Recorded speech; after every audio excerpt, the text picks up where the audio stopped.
téléspectateur yu ITV di leen dalal jàmm seen émission kennu askan wi ñu am mbégte dellu si fi naka noonu tey si alxames gi ñu am mbégte dalal Demba Seydi nekk coordonnateur régional Afrique de l'Ouest bu ONG Publiez ce que vous payez ñu fas yéene faram-fàcce lépp lu jëm ci rapport bu ITIE te tey jii ñu publier ko Demba Seydi maa lay dalal jàmm ci plateau kennu askan wi fii si ITV. jërëjëf Laj Malick maa ngi leen di gërëm ci invitation bi. aussi di nuyu seen téléspectateur aussi bien ñi nekk i rajo ak seen ITV.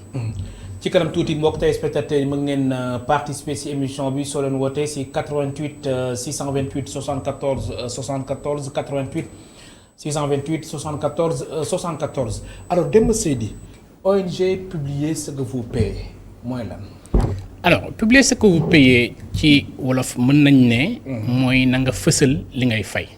donc kan mooy fësal ak li ñuy fay en 2002 dafa nekkoon campagne boo xam ne dañu gis ni réew yu bëri ci Afrique ak ci àddina bi yëpp daanaka société pétrolière ak minière yi dañuy exploiter mais dañuy fay xaalis bu bëri suñu gouvernement yi.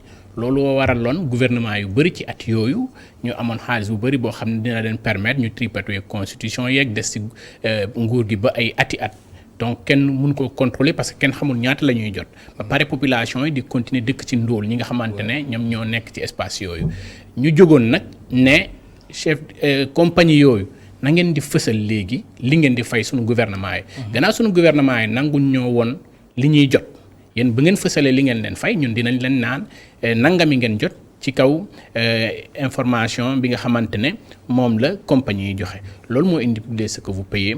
te en réponse à cela chef d'État yi gis ni lu ñuy mën a apporter comme solution sous le leadership de Tony Blair en ce temps là moo nekkoon premier ministre Angleterre. mu gis ni que dañu war a créer benn initiative boo xam ne ñun ñëpp dinañ ca bokk. mooy société civile mooy gouvernement yi mooy ak compagnie yi exploité loolu tudd ITIE. donc daanaka si sunu campagne boobu la ITIE jóge looloo jur ITIE bi ñuy tudd tey ji. alors Publiez ce que vous payez mën nañu wax ni domaine d'intervention mi lu yaatu la. waaw lu yaatu la lépp luy pétrole gaz ak mine fu ñu koy mënta exploiter ci monde bi. ñun suñu taxawaay mooy ñu fexe yorin gi sell waaye mu am transparence bu gën a yaatu boole ci ñuy xool ak yelleef yi ñi nga xamante ne ñoom ñoo dëkk ci projet yi ñuy affecté. donc loolu mooy suñu liggéey. mu nekk lu am solo alors Demba Seydi rapport ITIE publié nañ ko tey initiative pour la transparence dans les industries extractives alors rapport bi ñu fësal si que ni lu mat téeméeri milliards ak juróom-benn fukk ak benn alors d'abord chiffre bi na nga gisee.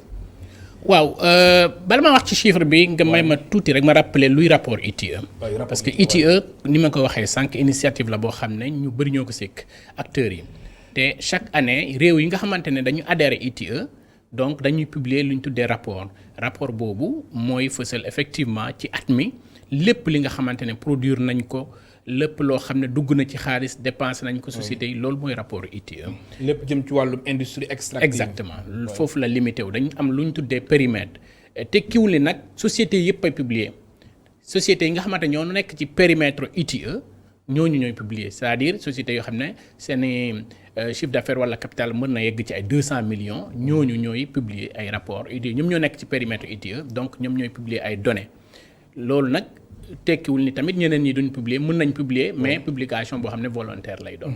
alors rapport bi généré téeméer ak juróom-benn fukk ak benn milliards ci xaalisu CFA nan nga ko jàngatee. waaw évolution la parce que Sénégal mënuñ ko woon compter ci pays yi nga xamante ne moom la ñuy tuddee pays minier wala pays pétrolier parce que ba tey contribution secteur boobu ci sunu économie demeewul noonu dafa néew ba tey. mais ma jàpp ni évolution am na par rapport ak 2017 ak 2018. ñu gis ni 2019 quand même am na évolution ci lu toll ni presque 40 milliards ak lu teg loo xam ne yokku na ndax dañu jógee ci 117 milliards dali ci 160. exactement parce que li ko waral surtout.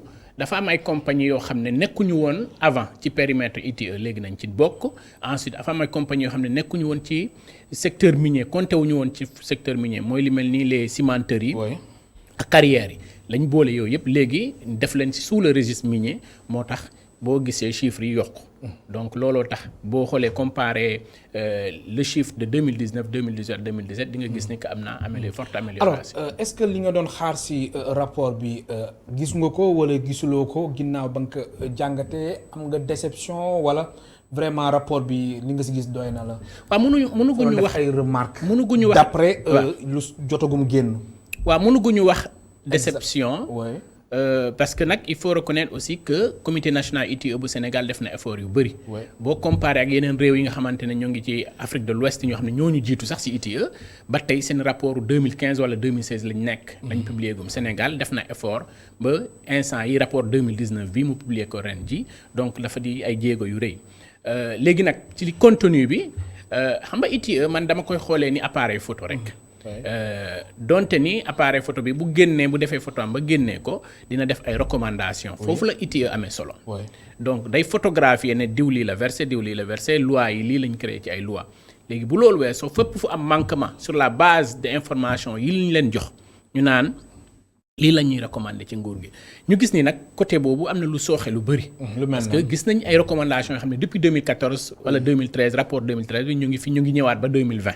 maanaam recommandations yi def nañ ko mais ba tey daal. ba tey fu mu nekkoon la nekk. exactement fu mu nekkoon la nekk.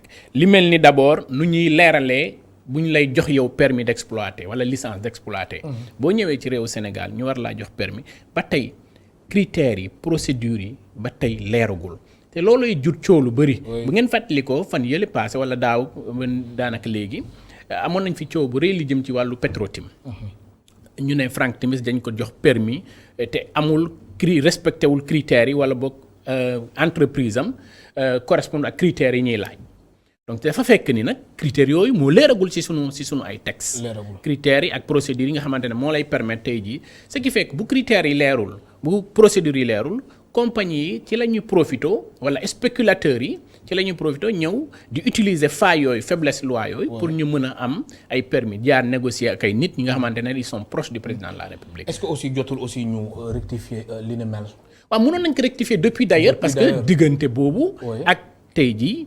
bëri na ay lois yu ñu adopté révisé nañ code minier en 2016 révisé nañu yeneen loi ci wàllu pétrole ak gaz yooyu yëpp mais ba tey leeragul. ba tey amaguñu ay dispositions yu claires wala même bu ñu ko deful ci loi boobu mën na am manuel de procédure à part. te effectivement la recommandation forte c'était que le ministère des mines à travers sa direction des mines defar manuel de procédure bu clair boo xam ne day définir critères yi ak rôle yi su ko defee njublaan yi duñ ci mën a dugg. alors ñàkk leeraange boobu loolu manque de volonté politique la wala c'est fait exprès wala lan. waaw xam nga généralement man damay am difficulté di définir lan mooy volonté politique. man dama jàpp ni lépp lu nu tënkul parce que li ñu lié ak nguur gi. ak texte la. a priori nit ki buy ñëw ba bëgg a falu munoo xool kanamam nga naan kii amul volonté wala am na volonté. mais li ñu lié ak moom mooy contrat bi ñu lié ak moom ci ay texte la war a lalu. ñu jàpp ni texte ay recommandations yàgg nañ ko def depuis 2013. exactement ñu gis ni voilà am na lu ci sooxe parce que effectivement soit am na ci ay parfois ay conflits d'intérêts yu ciy mën a laxasu. wala boog nit ki am ay intérêt boppam yoo xam ne gis na ni lii bu leeree de sorte que ñëpp mën a suivre procédure yi amaana yeneen avantages yu ñu ci doon am loolu yëpp mën na nekk parce que am na ay rapports yu génnee sur les possibilités de corruption yi am ci secteur bi. parce que nag secteur bi bëri na corruption. donc boo xoolee ñi ci dugal ay yëfu njuuj njaaj li mel ni corruption yëpp ci failles yooyu la ñuy utiliser est-ce que léegi nguur gi pour faciliter loolu moo tax mu bàyyi noonu texte yi je ne saurais le dire mais toujours est-il que constat bi fi nekk mooy leeragul. alors secteur bi jëm ci wàllu mine moom téeméer ak fanweeri milliards ak juróom-ñaar moo nekk ci rapport bi yow loolu na nga gisee. waaw loolu tam évolution la secteur minier bi parce que maa ngi doon wax sànq que dugal nañ ci cimenterie yi dugal nañ ci carrières yi. donc gis nañ ni que chiffres yi xaw na évoluer ci secteur boobu voilà exactement donc les chiffres ont révélé qu'il y a une forte évolution du secteur minier secteur pétrolier bi ça se comprend parce que nekkuñu ci niveau de production. donc fu mu ne nii ñu ci bëri ci exploration lañ nekk. wala phase de développement te ñu ngi annoncé seen ay première production peut-être ay 2023 pour ñu mën a am bénéfice yi tax ñu mën a wax. alors secteur bi jëm ci wàllum hydrocarbures 24 milliards waaw c'est compréhensible aussi parce que jusque là benn compagnie rek mooy exploité au niveau du Sénégal mooy Forteza. ñeneen yëpp dañ nekk ci yeneen phase donc ce qui fait que ñoom seen ay paiements c'est plus les paiements qui vont à l'IPRES les impôts et autres. amaguñu bénéfice donc ce qui fait que état bi mënugu ci jot lu bëri. donc parce que ITIE tam du tekkiwul ni que xaalis bi 161 milliards yi la ñuy jël dugal ko ci keesu état bi. am na ci marge bu rëy boo xam ne. paiement salaire la leneen li paiement IPRES la yeneen yi paiement yeneen entités yi la quoi parce que régie yi nga xamante ne ñoom ñooy collecté mat nañ 9 donc ku nekk ak taxe yi nga fay. alors 900 milliards ñu jox ko fournisseurs yi te ci 900 milliards yi 261 yi fournisseurs nationaux yi la soxal loolu tamit suñ doon def comparaison bi est-ce que mënuñu wax ni y a problème. faiblesse la. faiblesse la parce que boo xoolee 700 milliards yëpp daanaka. bitum réew la dellu ku ko ci loxo kan ci ay fournisseurs internationaux amaana sax fournisseurs yooyu parfois c'est des fournisseurs qui sont des entreprises sous-entreprises yoo xam ne compagnie bi ci boppam moo leen di porter donc moo tax ñu jàppoon ni ñun depuis lors que Sénégal dafa war a développer ay mécanismes yu bees lu mel ni contenu local contenu local bi dina permettre ñu mën a jox doole privé national bi de sorte que moom mooy mën a capter marché yi yëpp mais jusque là c'est la peine parce que nag privé national bi aussi dafa faible léegi est-ce que dañuy constater que juste dafa faible te kenn du ci def dara. suñu secteur privé national bi te ñoom saa su nekk dañuy demander une discrimination à positive. l'état actuel. de nos textes sunu privé national bi dafay continuer di faible. parce que boo xoolee.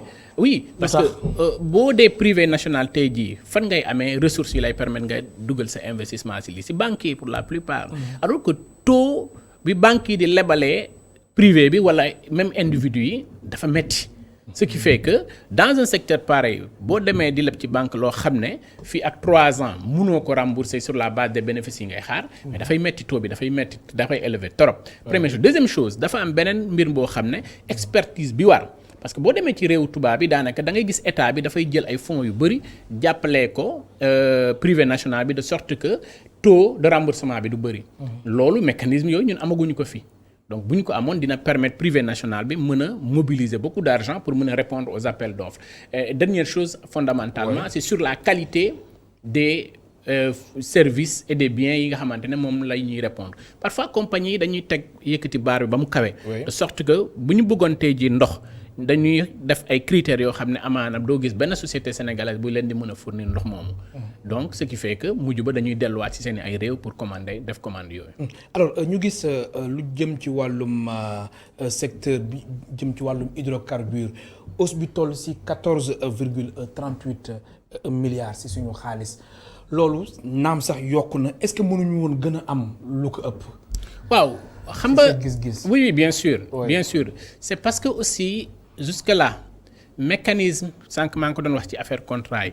mécanisme wala négociation yi ñuy def ak société yooyu ci la ñuy am faiblesse yu bëri ñun suñu état africain yi waxuma Sénégal kese. mais suñu état africain yëpp. exactement yi ci bëri.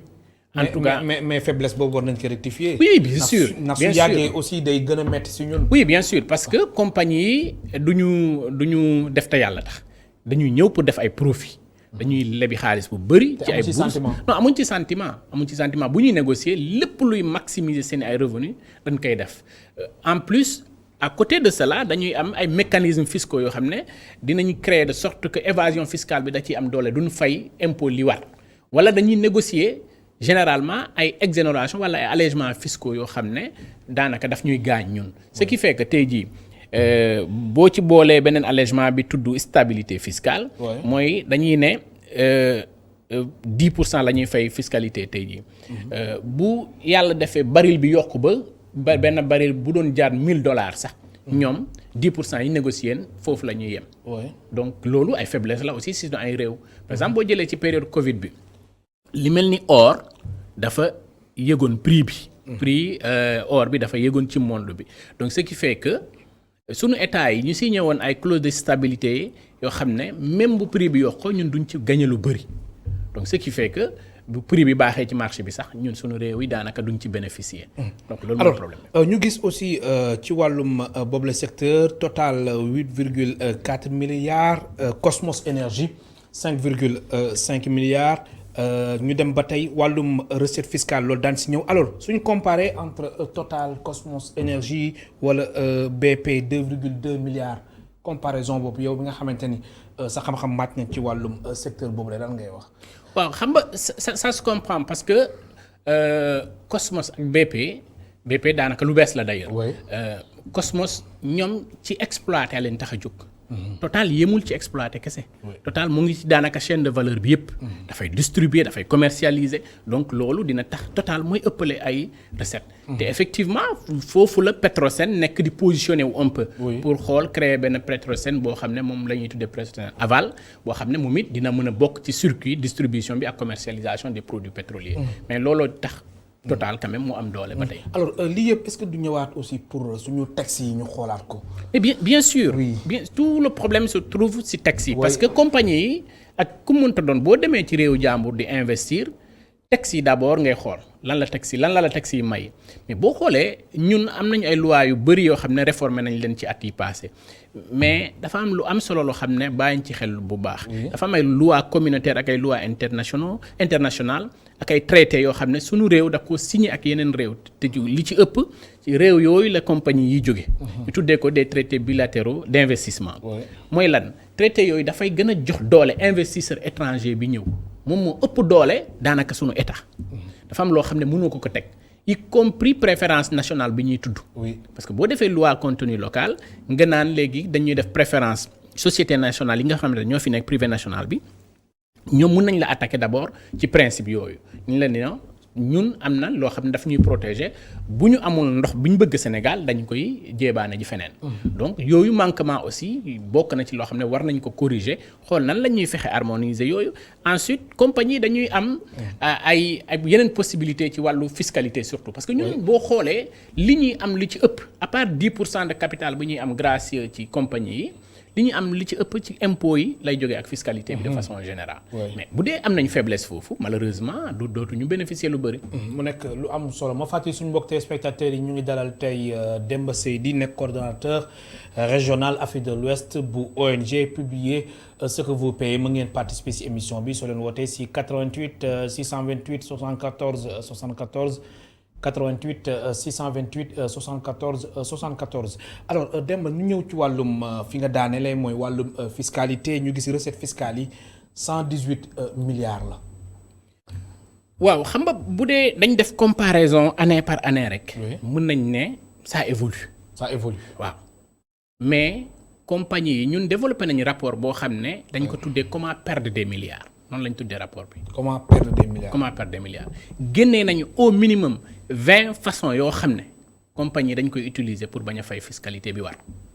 20 mais loolu suñu autorités yi xam nañ ko. mais li ci ëpp. ñoom ñoo leen ko facilité te bokk na ci recommandation yi rapport ITIE yi mujj génn yëpp di wax. d'abord nañ ñu wax ci yan critères la ñu joxe ñooñu seen allègement wala exonération yooyu. loolu leerul ensuite leerul. kan moo leen di jox exonération yooyu mais ki nga xamante ne war na mën a def bénéfice bay fay li toll nii ci état lu tax ñu koy jox exonération alors que boo xoolee fiscalité nationale bi ñi nga xamante ne góorgóorlu sénégalais bi bis boo fi tujjewoon sa boutique te fayoo patente bi bu weer deewee ñu tëj sa boutique. mais teewul aussi am na ñuy am exonération fiscale ba tey. mais oui bien sûr loolu moo ci ëpp. parce que dafa am ay phases yoo xam ne buñ ci nekkee effectivement la loi leur permet d'avoir des exonérations mais le problème bi mooy ñoom dañuy yàgg ci phase boobu chaque année dañuy wala chaque 3 ans ñëw di renouveler que naan ba tey ñu ngi ci phase bi boo xoolee par exemple c'est fait exprès wala. en tout cas bokk na ci rapport bi ñu génnee ñun. sur les 1000 façons de perdre des milliards là bokk na ci méthode boo xam ne ñoom dañ koy utiliser. gis nga fi ay compagnies yoo xam ne ba tey egguñu ci. statut d'exploitation phase exploitation te def nañ fi au moins 10 ans ba 15 ans bu dee da ngay explorer rek di wër rek loo wër pendant 15 ans. xanaa war nga mën a bàyyi wuti leneen mais suñu autorité yi lu tax ñuy seetaan lu ñu mel ñu nga xamante ni suñu dëkk bi suñu am demeewul noonu lu tax ñuy seetaan lu ñu mel xam ni ba tey ñu ngi perdre ay milliards ba pare di doolal ñee.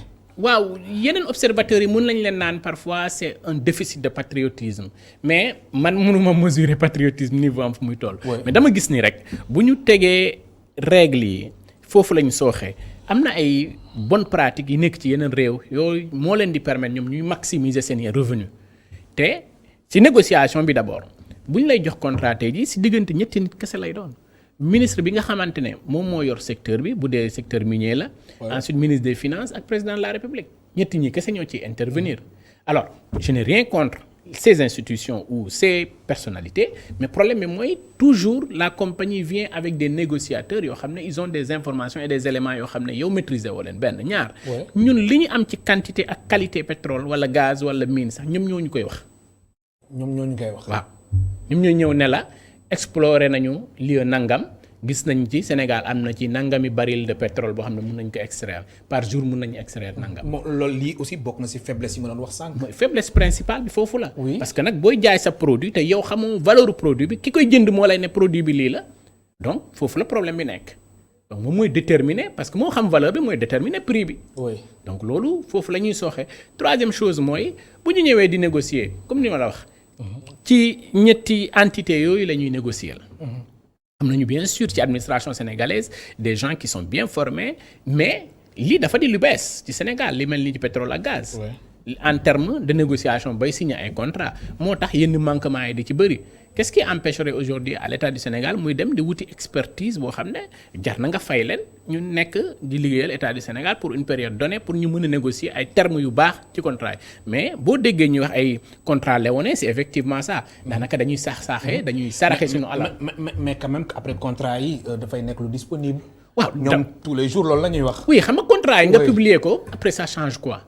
du changer dara. du changer lu bëri di. oui fësal contrat bi man dama jàpp ni li fi ñuy régler mbir mi mooy. yàgg nañ ko casse même. oui opposition bi di c'est wax bien. parce mais que ñoom neneen contrat yi les contrats sont là les contrats sont disponibles. oui am nañu su fàttali ko sax at yi si ginnaaw su ma jumlee atum 2017 wala yooyu premier ministre bi fi nekkoon Mohamed Boun Abdallah Dionne def na conférence de presse mook Thierno Alassane Sall ñu expliquer ak Amadou Ba wax tamit que ni contrat yi les contrats sont disponibles te et puis mu ngi si. xam nga conférence de presse boobu li ko juróon mooy. avant coow Petro-Tim bii ngeen dégg daaw. boobu ñun ñoo leen interpellé. je me souviens très bien ba premier ministre bi di naan ñi ciy wax xamuñ dara te ñi ci xam waxuñu.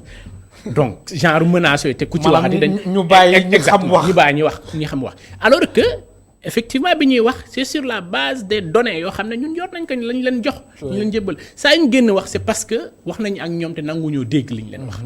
loolu mooy tax parfois ñun ñu jël ay yeneen méthode pour fësal effectivement li ci nekk mais publier contrat kese ça change quoi dans le jeu du changer dara.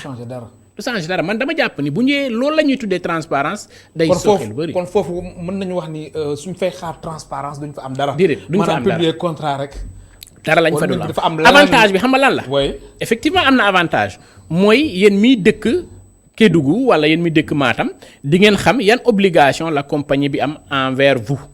ñun autres citoyens mën nañ xam yan obligation la compagnie bi am à l'endroit des citoyens sénégalais à l'endroit de l'État du Sénégal. loolu njëriñ la te ba pare dina xëy na mën a wàññi yenn yëfu njublan yi ci mën a am. mais li am solo mooy avant ñuy signer contrat bi. que yan terme la ñooñu présenté déggoon ngeen fi coowu social yi ak état du Sénégal.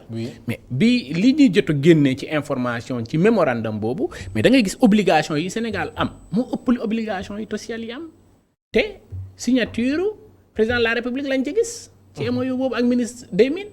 donc alors lan mooy problème bi pourquoi on a accepté tous ces termes là dama gëm ni bu ñu ko yóbbu woon wala bu ñu boole woon yeneen acteurs ci processus de négociation bi wala bala ñoo valider ñu yóbbu ko assemblée nationale su ko defee député yi toog xool ko dinañ ma ne xëy na député yi amuñu toutes les compétences requises pour mun ko analyser.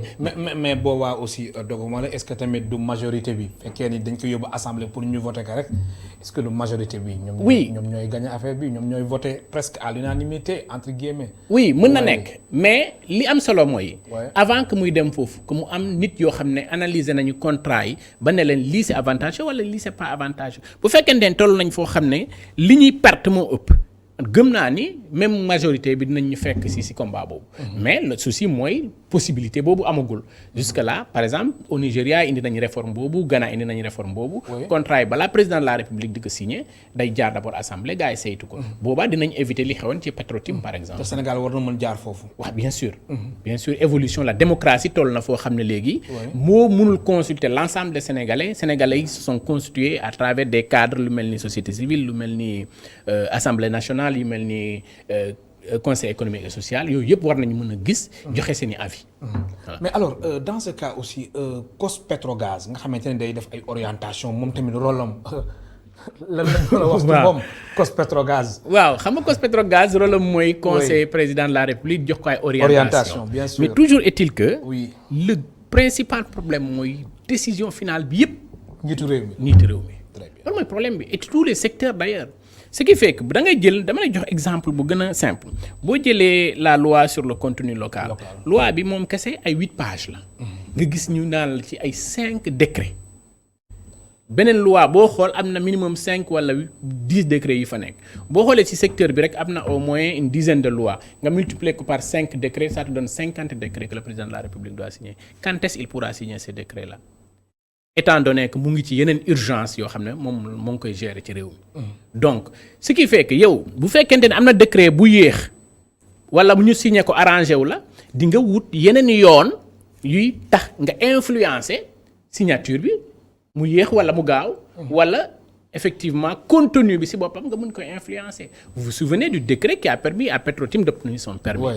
Alors président de la République dafa jël fonction le 3 avril le 20 mai mu institué IGE pour mu dem saytu permis boobu le 20 juin mu signé décret bi alors qu'est-ce qui s'est passé en un laps de temps que mu signé décret bi parce que le monsieur il sait que l'IGE a été mandaté pour mu dem gëstu ko mu wut yeneen yoon buy accélérer président de la République peut-être signé parce que dafay ouvrir la porte à des tentatives de corruption et de concussion à ce niveau-là. te corruption bi bëri na ci secteur bi. ah non bëri na ci. ay rapports yu bëri gën na wane ni instant yi d'abord lépp luy xaalis biy jóge Afrique di dem ci bitim réew. ci secteur bi la ëppee bokk na ci en tout cas. télécom yi tabac bi exactement mais secteur bi aussi au cœur. ensuite lépp lu jëm ci corruption ci secteur bi la gën a bëri. surtout que léegi la Sénégal instauré lu ñuy tuddee disposition bi ñuy tuddee bonus de signature mais avant bonus de signature nekkul woon ci loi Sénégal mais Sénégal mën ko doon pratiquer. te nekku ci woon nekku ci woon. léegi xaalis boobu boo ko yóbboo trésor dañ lay naan xaalis bi mënuñu ko jël. mënuñu ko jël parce que amul benn rubrique budgétaire fu mu mën a dugg léegi xaalis boobu ci kan lay dem. ensuite bonus de signature bi nan la ñuy mesurer que boobu am nañu ko. benn deuxième chose. oui aakimoo ko nan ngay wala. non waxuma dañ ko aakimoo. waaw mais dañ ñu ne. maanaam leerul nga bëgg wax. dañ ñu ne compte séquestre lañ créé. kuy autoriser compte séquestre boobu ku koy gérer nan la ñuy décaisser kenn xamul. première chose deuxième chose montant bi ku koy déterminer compagnie bi de mës a génn naa la nangam laa joxe état bi mooy déclarer. te loi bi obligé wu ko fenn parce que amul fenn fu mu nekkoon ci texte yi. alors kan mooy négocier montant bi ñaata montant bi war a doon kenn xamuloon jusque là donc foofu tam mu nekk ay yëfu xëy na caay-caay yu bëri amaanaam ñun ñetti bu ñuy compétir pour jot benn permis ku ci ëppale bonus de signature yaa koy jël. même bu dee répondre ci critères yi. bu ngeen lire un peu le livre de Thierno Alassane Sall et le livre que Ousmane Sonko avait produit c'est des schémas pareils qui sont décrits là-dedans. boo xoolee bind ci livre yi lu ci bëri gëm nga ko. non xam nga amul. man dama jàpp ni rapport wala livre buy génn dafa mel ni yéen bu ngeen di saytu benn mbir ci wàllu journalisme. premier élément bi tax nga jàpp ni lii fiable na wala fiable mooy méthodologie bi journaliste bi utiliser pour mën a am information collecter traiter et diffuser information bi. deuxième chose source yi nga xamante ne moom la am ci pour mu mën a génne information boobu jusque là boo xoolee sur les éléments scientifiques yi permettre nga am livre wala am rapport yépp respecté nañ ko ci livre bi léegi bu fekkente ne amul je crois que c'est très facile à démontrer soit nga génnee livre bu mel noonu wala rapport bu mel noonu buy weddi. kon loolu ngay xaar ci pouvoir bi. mais oui parce que Thierno Alassane Sall n'est pas n'importe qui. Thierno Alassane Sall était le ministre qui a géré ce secteur-là pendant des années. ñun yàgg nañ am empoignade ak Thierno Alassane Sall ci secteur bi bu muy def conférence bu Boun Abdallah di def conférence. mu yoon ci wetam bu loolu weesoo. il a été candidat pour diriger le Sénégal ku mel noonu kaddu am du kaddu n'importe qui. donc bu génnee wax. ba bind ko def ko aussi opposant la aussi. non la notion d'opposant n'a pas trop d'importance sur le contenu du livre man loolu laa gëm. waaw mais opposant moo bind livre quand même. donc Demba Seydi. non oui. c'est-à-dire que buy bind ci livre bi il ne le titre pas Thierno Alassane Sall opposant. benn deuxième chose même bu dee opposant la. livre bu koy génne wala rapport bi am na lu jiitu ci kaw rapport bi moom lañ tuddee la méthodologie ñi kii da lay expliquer carrément ban méthodologie la def ba collecter information yi. donc ce qui fait que méthodologie boobu nanu xool ndax Thierno nu muy collecter information bi information yi mu de ay nit la tudd ay tur ay heure ay date ay lieu xanaa lu wax ma am na ma amul c'est pas mon problème. mais bu fekkente ne amul état baa ngi fii. li ma waxoon ci affaire Petro-Tim lay waxaat. bi ñu nee bi procureur ne appel à témoin. man dama bokk ci naan demuma. pour 2 raisons ñi ko sikk ñu ngi fii ñu ngi dund. s'il veut quelque chose de clair. mais bu ñuy def appel à témoin ci day nekk situation boo xam ne dafa confuse. acteurs yi xamuñu kan la ainsi de ñu naan la exactement mais acteurs yooyu ñu ngi dund. président Abdoulaye Wade mu ngi dund. Karim Wade mu ngi dund ministre ba fi newoon Souleymane Ndéné Ndiaye a ngi dund président Macky Sall a ngi fi. Aliou Sall a ngi fi léegi looy doyee beneen acteur. kon yow mënoon nga dem nga def ay seede. non mais yaa préféré bañ a dem. oui parce que je considère que d'abord ñi nga xamante ne dem nañ fa posé nañ leen ay questions te yéen ñi lay posé question xamuñu sax loi bi tënk pétrole bi ak ni ñuy attribuer contrat yi c'est ça. Je l'avais dit et certains Sénégalais ça ne les arrangeait pas vous attaquez à la limite Aliou Sall à tort. Aliou Sall n'a fait que profiter d'un système qui lui a donné une voie libre. Mu exploité ko maintenant c'est parce que c'est le frère du président de la République bien sûr. mais ba tey président de la République excuse bu muy am mooy fii amuñu benn loi buy tere conflit d'intérêt. amul. loi boobu dafa war a am si sa gis. mais bien sûr. loolooy tere. non yàgg na. loolooy tere li ñu doon reproché Abdoulaye Wade lan la pouvoir yi mu jox doomam. mais aucune loi ne l'interdisait. mu jaral ko sax ba mu naroon fi indi carte blanche. non c'est-à-dire que président Macky Sall bu nekkee président tey looloo nekkoon prétexte bi wala looloo nekkoon déclic bi. c'est parce que dafa am ay soucis avec le fils du président de la République qui était non moins un ministre très puissant. alors yow boo ñëwee fekk ci loolu jéego bi ngay njëkk a def mooy régler question boobu. ce qui va éviter que ëllëg keneen ñëw attaquer la sur la base que ton frère wala sa doom wala sa mbokk mu ngi profiter ci les largesses du pouvoir. alors Demba Seydi ñu ñëwaat ci wàllum fiscalité sànq wax nañ recette fiscale 118 milliards recette non fiscale 43 milliards suñu xaalis. waaw loolu tam am na solo parce que dama jàpp ni sax war nañ ko mën a améliorer parce que parfois les travailleurs qui sont dans les compagnies se plaignent beaucoup. y compris ci traitement boo xam ne seen IPRES nañ koy fayee seen IPM ainsi de suite parfois dañuy dénoncer conditions de travail ak traitement yu bëri yoo xam ne ma jàpp ni les recettes non fiscales war na mën a évoluer aussi bu fekkente ne ces compagnies là respectent les règles minimales de traitement des travailleurs. voilà mu nekk lu am solo am na suñu téléspectateur bu njëkk bu nekk ci ligne bi ñu jël ko allo kooku dem na alors COS-Petrogaz. sànq ñu ngi si doon wax muy xelal njiitu réew mi di tamit def ay orientation COS-Petrogaz pourtant yaatal nañ ko. waaw yaatal nañ ko am na ay société civile ay chercheurs maanaam ñu bëri ñu ngi si. waaw jéego bu rëy la. jéego bu rëy la waaye jéego bu rëy la parce que dama jàpp ni ñi fa nekkoon avant ñoom ils interviennent déjà directement dans les décisions que le président de la République prenait. Premier ministre beeg ainsi de suite ñu nekk ci secteur bi d'une forme ou d'une autre. Ils sont avec le président de la République et ils ont la possibilité directement de lui donner ce qu'il pense, de lui dire ce qu'il pense. Le fait que nous ouvrir à des chercheurs, à l'opposition et à la société civile est une excellente chose.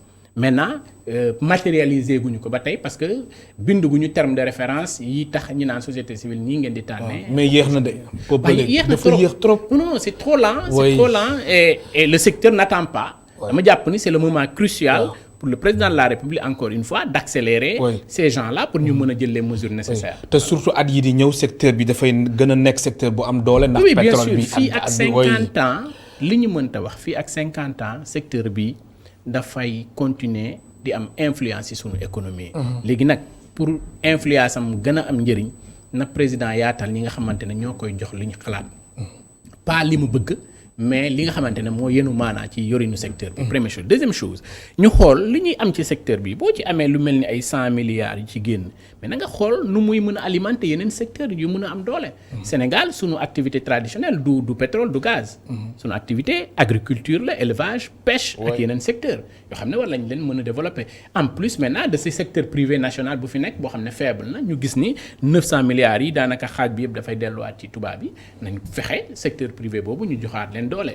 def nañu ay loi yu bees li jëm ci contenu local ak fonds boo xam ne da koy supporter mais dañ jàpp ni cadence bi war na mën a accélérer waaw. oui alors rapport yi lu si mel ni rapportu ARMP autorité de régulation des marchés publics ak yeneen rapport IGE naka noonu gis nañ aussi dem sax si conseil des ministres njiitu réew mi vraiment rapport yi moom soxal na ko alors le problème fondamental si rapport yi mooy ñëpp dañ jàpp ni wala ñu bëri dañ jàpp ni dañ si président de la République si teg loxoom alors rapport yi suivi bi tamit mu nekk problème yoo nga xamante ni ARMP dernièrement dañuy def seen liggéey mais nit ñi aussi dañuy xaar ay poursuites yoo nga xamante ni procureur de la République war na ko def mais mbir mi du mujj ant lu tax. waaw au-delà de ARMP dafa Sénégal dafa créer ay corps de contrôle yu bëri. oui ay CENTIF. ay bu nekk am na fi lu nekk am na fi. mais dama jàpp ni tant que tous ces rapports là bala ñu ko publier wala bala ñu ko jébbal procureur ou qui que ce soit ban yeneen corps administratif ci président de la République lay jaar. dafay créer waat rek li ma waxoon sànq. tous les pouvoirs sont concentrés autour d'une seule autorité. bu liiree mu gis ni El Hadj Malick la turam nekk fii sama relation yi ma am ak El Hadj Malick permettre ma jébbal rapport bi procureur du ko def. quand la CREI a commencé son travail. ñu listé ay personnalités yu bëri. 25. oui mu am si ñoo xam ne ay proche président de la République lañ ay xaritam lañ depuis enfance. bu xoolee loolu mais loolu du leen. dañuy def simulacre rek.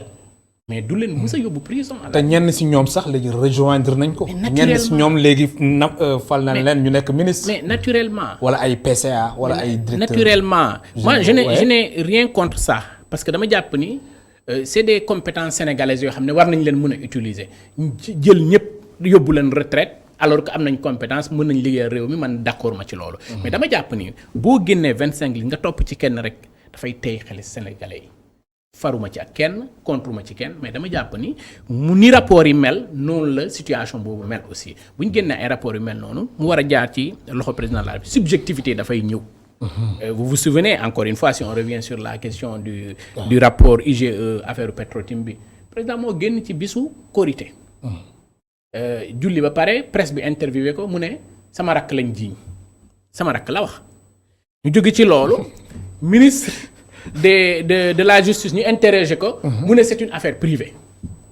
17h et su ma jubulee sax si même jour bi je pense porte-parole du gouvernement. 17h loolu laa lay wax nii. conférence de presse président le matin la ko wax fi mu jullee. ministre de la justice fi mu jëlee la wax la même chose c'est une affaire privée. entre privés. 17h conférence de presse au ministère des affaires étrangères donc affaire privée ak affaire de famille lu muy wut ministère des affaires étrangères avec 3 ministres yi toog. y a problème. donc moo tax ma ni la le fait que corps yooyu bu ñu fi amoon fukk wala ñaar fukk bu ñu defee ay investigation bu dee rapport bi dafay dem ci loxo président de la République man amatuma ci confiance c'est pas un problème de Macky Sall c'est un problème de tous les présidents. mais le problème mooy aussi rapport yi si dafa warul jaar ci président de la République yow loolu nga jàpp. mais waru fa jaar. amu fa place nañ ko informer. mu jeex. nañ ko informer ne que génnee nañ rapport bi lii ak lii la mais sunu. yoon bi mooy. nañ ko mais pourtant waa ARMP aussi ñoom nee nañ rapport yi suñu gisee yenn manquement yi wala koo xamante ne dañ ko war topp si yoon ñoom dañ koy jébbal procureur de la République. oui c'est-à-dire que. oui ku koy instruire président de la République procureur de la République ministre de la justice. oui le ministre de la justice ku koy jox. président de la République donc tant qu'il y a ce lien ombilical de hiérarchie bi am seen diggante ça pose problème man dama jàpp ni muy corps de contrôle yëpp képp ku ci génne woon rapport na mel ni plainte. mun nañ la topp bu dee liñ lay jiiñ am na yoon def liggéeyam bu dee amul ñu bàyyi la nga dem parce que y a eu des gens qu'on a poursuivi léeg-léeg nga am problème ak nit nga porté ko plainte nga dem yoon nekk la amoo dëgg. donc c'est quoi le problème sanctions yi ce n'est même pas que des sanctions judiciaires am na yeneen sanctions administratives yi fi mu sa am gis naa récemment Angleterre loolu xew ay député taxaw ne nangami fonctionnaire nañ leen sanctionner loolu amul Sénégal fii. au contraire fii bu rapport génnee. incriminer benn ministre majorité bi comme li nga wax sànq ñoom ñooy génn tasuwaat di génn jël média yi ne loolu amul. donc ça pose encore problème. alors lu ñu desee si ay simili bëriwul Demba Seydi alors retardu rapport yi aussi foog ñu wax si c'est vrai ITIE ñu def nañ benn jéego mais ba tey rapport 2019 génn fin 2020. retard la tamit. boobu mënuñ ko tuddee retard parce que ITIE am nañ def possibilité sur 2 ans. oui c'est-à-dire que rapport 2019 mënoon nañ ko xaar 2021. 2021 pourquoi parce que il faut que année bi jeex ba ñëpp verser def seeni ay bilan sur la base de ces documents la ITIE di mobiliser ci régie yi yëpp. mën a def seen rapport donc loolu du problème par contre ITIE mu ngi indi beneen jéego boo xam ne la ñuy tuddee publication ou systématique. Sabadola Gold Operation bu versé nangam le même jour nañ ko dugal ci benn site boo xam ne day woon sénégalais yi ñëpp versé nañ nangam. mooy chiffres yi ngay gis nii. donc loolu la ñuy tuddee divulgation systématique. mais su weesoo ITIE gis nañ fi aussi yeneen kii comme ay IGE ARMP ñoom aussi war nañ gën a baral jéego yi moo gën ñuy tegle ay rapport ñooñu seen i paan seen paan bokkul ak paanu ITIE. parce que seen paan mu ngi lalu ci seen supérieur hiérarchique ci hiérarchie bu ñuy topp. ensuite moyens yi ñuy utiliser état leen di jox moyen ITIE c'est pas l'état tout simplement qui le donne donte ni état am na ay charges yu mu ciy jël. ITIE moo leen gën a indépendant littéralement. parce que ITIE mën na bénéficier ay fonds par exemple génnee rapport bi publier ko ak ay couleurs yi ngay gis nii yëpp. C'est des financements d'autres bailleurs yoo xam ne ñooy appuyer ITIE la mise en œuvre de l'ITIE.